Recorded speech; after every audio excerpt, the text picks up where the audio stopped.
عالم شیعه، ای شیعه نمای ملعون که توضیح المسائل تا چاپ میکنی و اون را شهر شهر میگردانی، اونجا روش ستاره داوود را گذاشتی ملعون. نه اصلا بله شبکه داری، وبسایت داری، بعد نوبت که به بیان متائن میرسه میگین حرام، این فحاشیه. افسوس که شیعیان از دین خود بیگانه شدن. اینها را باید شیعیان آنچنان مثل سگ اینا را ذلیل بکنین، آخوندارا اینها را آنچنان کتک بزنه که اینها دیگر بله از دیگر سر بلند نتوانند بکنن. افسوس که مؤمن کم، مؤمن با غیرت کم، جوانان مؤمن کم هستند.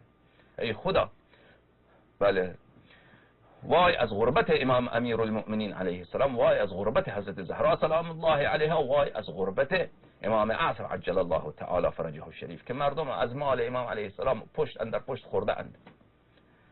برای خود چه امپراتوری های اقتصادی درست کرده اند، برای خودشان چه آقایی و چه ریاست ظاهری و چه قداست نیابت امام علیه السلام درست کرده اند و در عین حال خودشان بدترین دشمن امام زمان علیه السلام، بدترین دشمن حضرت زهرا سلام الله علیها، در حالی که سینه هایشان سپر هست از برای ابوبکر، از برای عمر، از برای عثمان، از برای طلحه، زبیر، عایشه. چه مظلومیتی میکشد امام عصر علیه السلام.